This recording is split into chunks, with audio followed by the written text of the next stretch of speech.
見てください、これ。一体いくらかかったんだろう、これ。どうです、これ。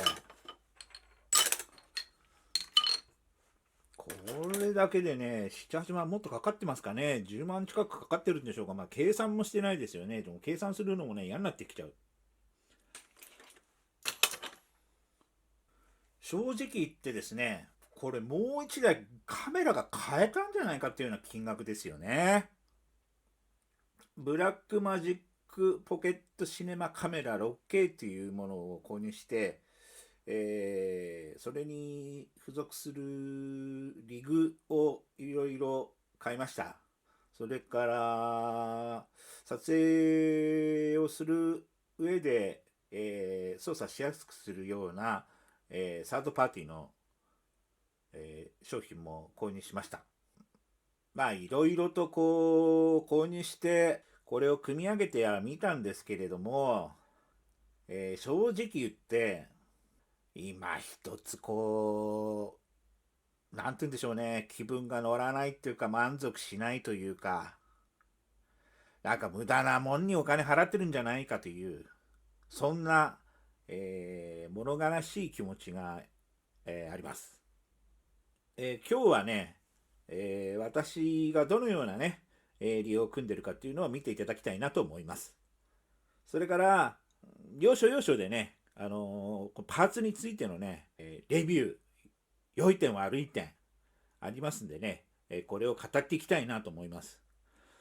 結構辛口になると思います。交互期待。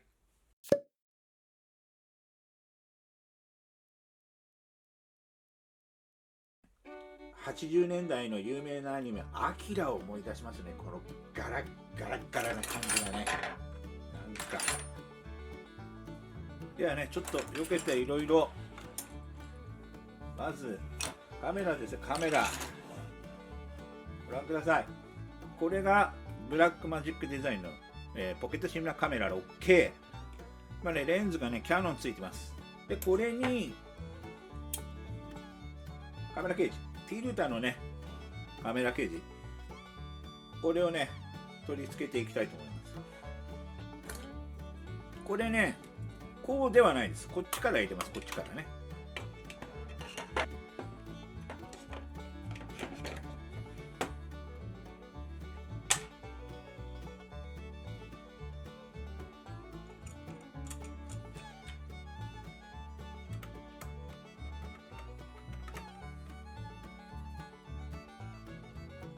閉めました。で裏側も、裏にはこれがついてますからね、これを止めていきます。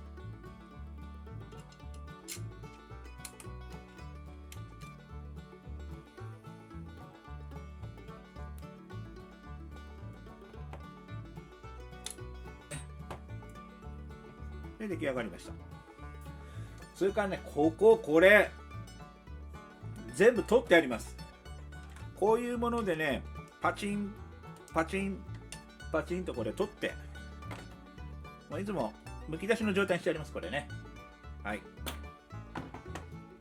これがまずベースですよね。でね、ここを見るといろいろと各パーツネジ止めされてるんだよね。ここもそうですよね、ネジ止めされてますよね。ですからここを外してあげると、この片側がなくなるハーフゲージみたいな形になるんですよね、多分。お金はよく考えられています。で、ここにねこんなものがセットできます。これなかなか気が利いてますよね。これ僕とにかく一番ちょっと気に食わないのが、これが横になってることですよね。やっぱりこれが縦になって、しかもこういうマンフロットタイプのこの5センチ幅のものがね、最初からついてると良かったんじゃないかなと思いますね。まあ落下防止のためにはいいんですけれども、ちょっとどうかなと思います。ちょっとここは気に入らないです。ハンドルをね、組み込んでいきたいと思います。ここにね、皆さん見てください。このコールドシューみたいになってますよね、ここ。これをスライドさせるっていうことになりますよね。3つの穴がありますから、好きなところに止められる。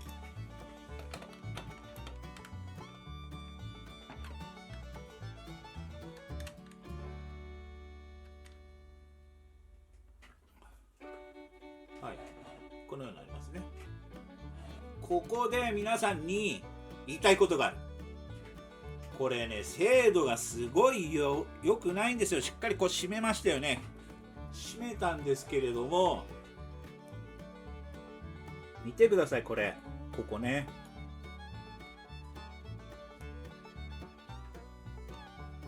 ここがね、あんまり良くないんですよね。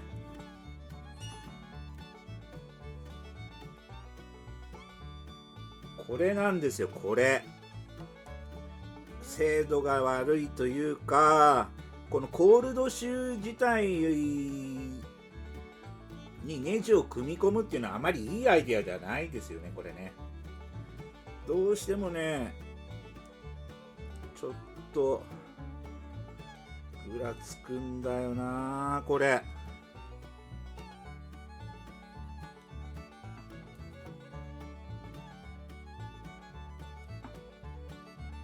こういう感じなんですよね。これ嫌なんだよね。本当にこれ大嫌い。もうこれだけでティルターを買わない方がいいんじゃないかって思うぐらいです。僕はあんまりちょっとティルターはおすすめしません。もうこれ1点のみで却下に近い感じです。これはちょっと許せない。やっぱりこのシステム良くないですよね。ここ平らにしてただネジで2箇所組み込むとか、それからスモールリグだったらナトレル、そういうものでよかったんじゃないかな。これね、とにかく大嫌い。本来はこうやって入れるんですよ。こういう向きで使います。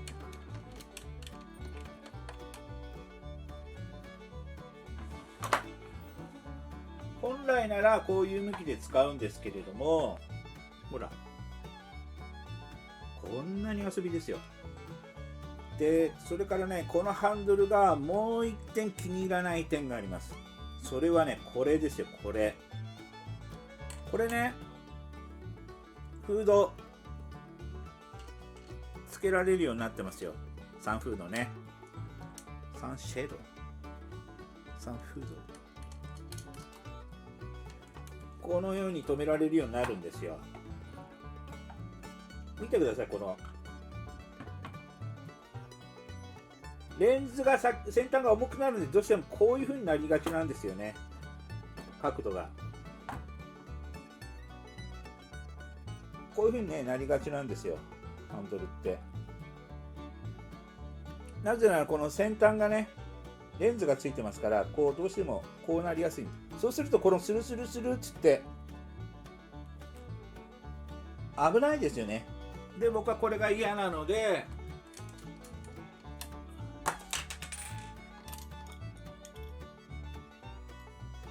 このようにつけます。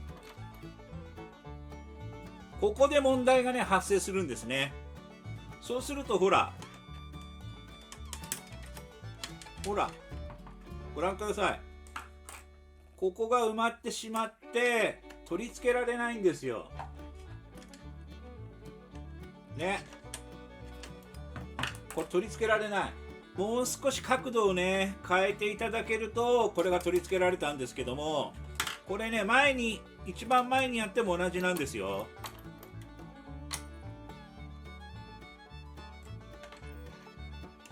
ほら、入らないんですよね。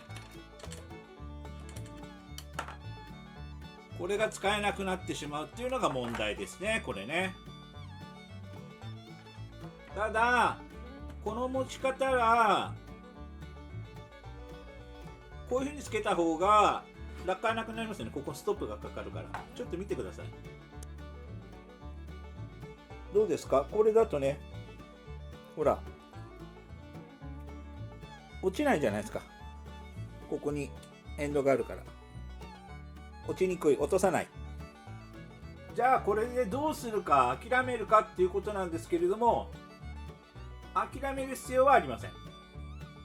この取り付け位置を高くしてあげればいいんですよね。で、いいものがあります。それがね、これね、ネジと、確かねこれを購入した時についてました。これが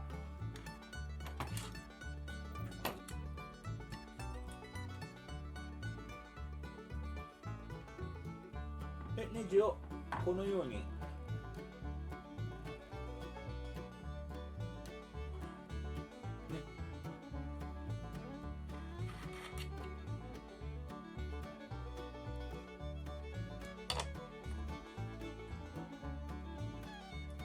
高くなりますよね。でこれをつけてあげればいい。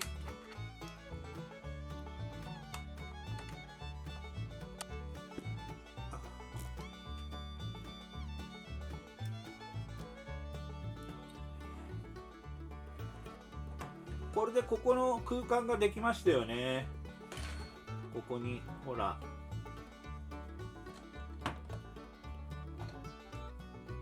これ取り付けることができます。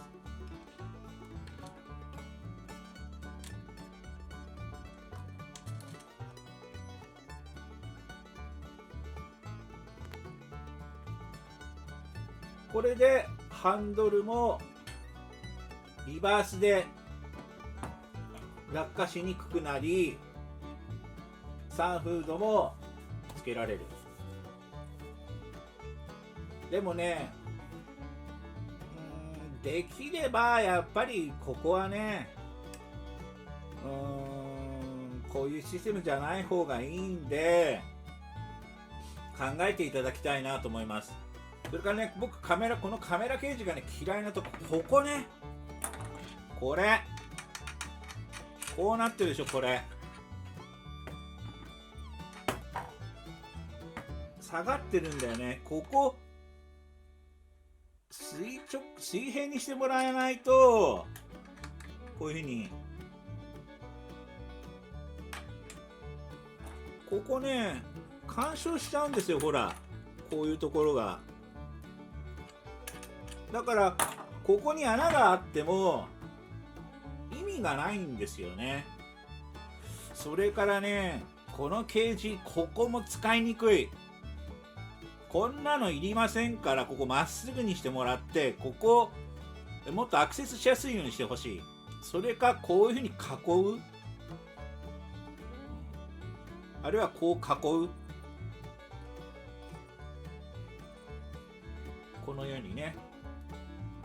とにかくね、ここちょっと押しづらい。ここも触りづらいし、ここも触りづらい。ここのデザイン周りは良くない。まあハンドルね、いろいろ文句言ってきましたけれども、唯一ねいい点があります。それはここの位置にネジの穴があることです。これはね、僕にとっては大変意味があることでした。ここにね、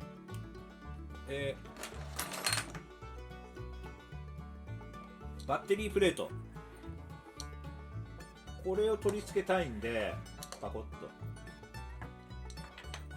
これはなかなかね、いいです。まあもちろんね、スモールリグにもこういう、ここのトップの部分にね、穴が開いてるようなハンドルもありましたから、ティルタだけが優れてるってことではないんですけれども、まあまあいいかな。では早速なんですけれども、これを取り付けていきたいと思います。はい。どういうものかというと、バッテリーを乗せることができます。よいしょ。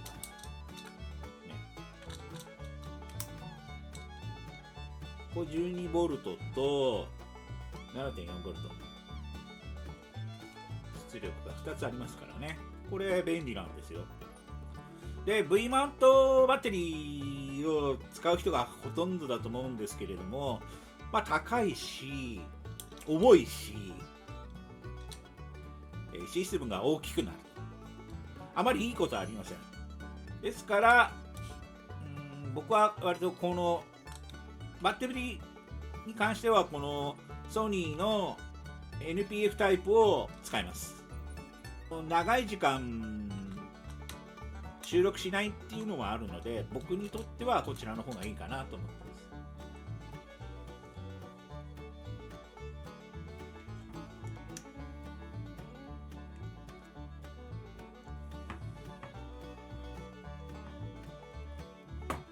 バッテリープレート取り付けた状態です。こんな感じですね。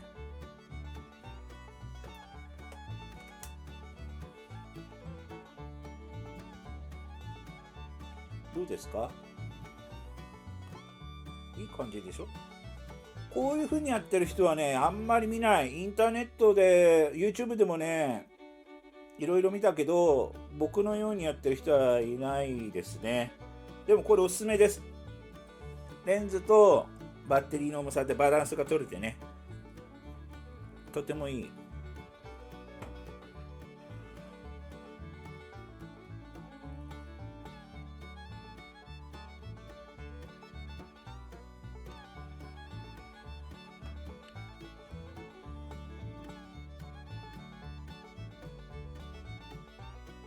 続いてね、端子のブラケットをね、アダプターつけていきたいと思います。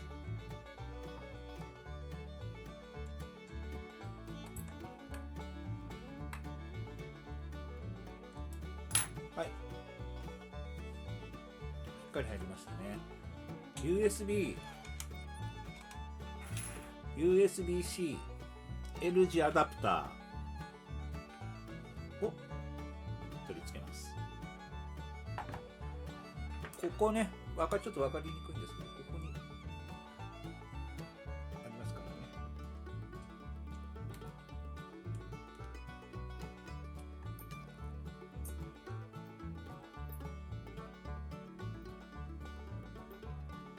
できましたね。2つ。これが HDMI、 これが USB-C で、この USB-C は何に使うかっていうと、ここにデータを記録していきますからね。このようにパチッ。ただこれをさてどこにつけるかですよね。このような、このね、サムスンのポータブル SSD T5 専用のフォルダーがね、ありますから。で、これね、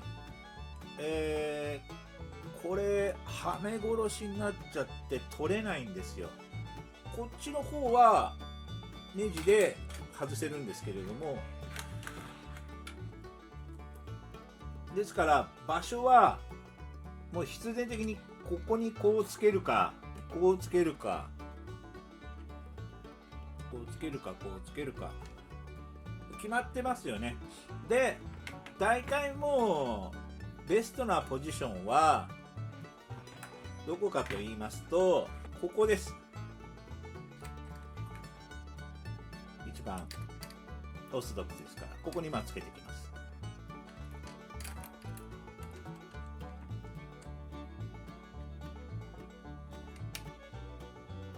これもね、取り付けにくいんですよ。もう少しね、余裕持って作ってくれるといいんですけど、これしっかりはまりましたね。で、ここに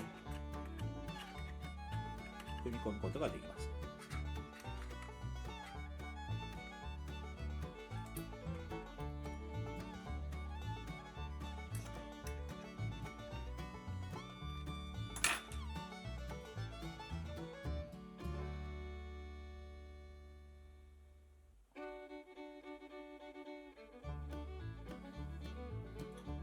これでここも抜けませんからね、しっかりはい、これでね、一番軽量で最小限の装備っていうのがこれですよね。まあ、本体、レンズ、それから外のカメラケージ、ハンドル、バッテリーホルダー、それから SSD ホルダー。これでもう撮影できますよ。手持ちでね。このぐらいだったらね、街中で1日持っててもね、そんなに疲れないかなと思います。これせっかくだからね、測ってみましょうね。出ました、私お得意のすぐ重さを測る。どのぐらいか。本体、レンズ、ハンドル、SSD ホルダーと SSD、バッテリーホルダーとバッテリ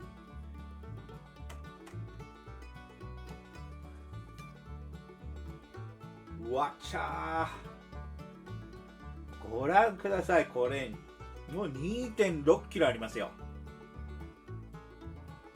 でもこのぐらいまででしたらね、どうにでもなりますから、2.6 キロ。最近の電動ジンバルは 3.2 キロぐらいまで対応しますからね。僕の持ってるモザエアクロス2も 3.2 キロまで対応しますから、まあ 2.6 キロでしたらね、なんてことはないですよ。でもね、これで終わらないんですよね。どうしてもいろいろね、足さなきゃいけない。これもどうにかしなきゃいけないですよね。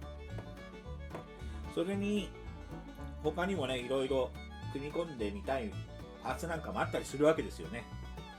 で、まああれこれといろんなね、本来本当にいるんだろうかっていうようなパーツまで買ってしまうというね、深い沼にはまって落ちていくような、そんな、リグ物語がありますよ。